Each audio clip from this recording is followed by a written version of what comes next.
Welcome back to my channel. আজকে যে রেসিপিটা নিয়ে এসেছি সেই রেসিপিটা খেতে প্রায় সবাই খুবই ভালোবাসে। তো চলো রেসিপিটা শুরু করা যাক। প্রথমে বিউলির ডালটা 4-5 ঘন্টা ভিজিয়ে রাখতে হবে। তারপর মিক্সিতে পেস্ট করে নেবে। এরপর পেস্টটা ভালো করে ফেটিয়ে নেবে। এরপর কড়াইতে সাদা তেল গরম করে ছোট ছোট করে ভেজে তুলে রাখবে। এরপর অন্য কড়াইতে সাদা তেল গরম করে 5 ফোড়ন, কারি পাতা দিয়ে ভেজে নিয়ে ছোট ছোট বিউলির ডালের বড়ার উপর ছড়িয়ে দিয়ে ঠান্ডা হতে দেবে। এরপর ভাজা মশলা বানিয়ে নিতে হবে। এর জন্য একটা কড়াইতে জিরে, ধনে, শুকনো লঙ্কা, অল্প নুন দিয়ে ভেজে নেবে। এরপর ঠান্ডা করে মিক্সিতে গুঁড়ো করে নেবে। তাহলেই তৈরি হয়ে যাবে ভাজা মশলাটা। এরপর চাটনি বানাতে কড়াই গরম করে 2 কাপ মতো চিনি দিয়ে একটু চিনিটা যখন গলতে শুরু করবে তখন এতে তেঁতুলের পাল্প দিয়ে দিতে হবে।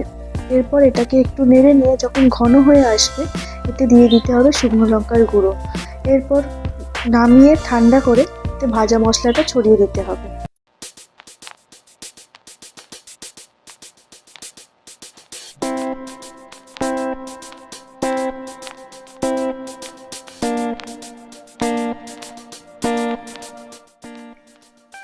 এরপর বড়ার উপর ফেটানো টক দই ছড়িয়ে ফ্রিজে 4-5 ঘন্টা রেখে দিতে হবে। 4-5 ঘন্টা পর ফ্রিজ থেকে বার করে বড়ার উপর একটু চাটনি, ভাজা মশলা, ঝুরি ভাজা চাট মশলা ছড়িয়ে পরিবেশন করলেই রেডি হয়ে যাবে এই দই বড়া। তো সবাই বাইরে তো কিনে খাও, এইরকমভাবে বাড়িতে বানিয়ে দেখো কেমন খেতে হয়েছে। আর অবশ্যই জানিও কিন্তু। আর এইরকম ভিডিও দেখতে চাইলে চ্যানেলটা কিন্তু প্লিজ সাবস্ক্রাইব করে দিও।